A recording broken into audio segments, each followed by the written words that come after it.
آقا سلام بر بچهای گل، خیلی خوش اومدید به یه ویدیوی جدید. آقا امروز میمادم بهتون پیشنهاد بدم که توی تیم بنفیت چیزی بگیرید و چه چیزی رو نگیرید. خب یکی از این ستا رو بگیرید، اگه خواستید یه ستی بگیرید یکی از اینا رو بگیرید. من چی نمیگیرم.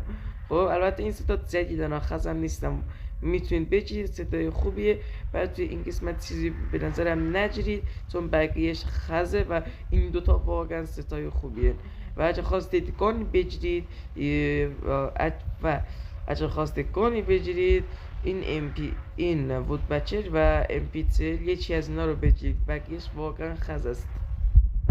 این دنس رو بگیرید به مناسبت 8 سالگی فری فایر اومده و خیلی خیلی دنس خفنی. بقیه دنس ها خیلی خیلی خزن و این دنس بسیار خوبه، فقط اینو بگیرید، اولویت اولتون این دنس باشه. بعد این دوتا پک رو اصلا نگیرید، برای بار هزارمش دارم میام، واقعا خیلی خیلی خز است. و اگه خواستید بگیرید بهتاش اینو بگیرید.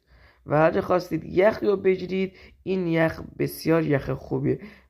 و اگه خواستید اینا رو بگیرید و بنفشش رو بگیرید که واقعا خیلی خوبه، اسکین خوشگلتری نسبت به اون داره.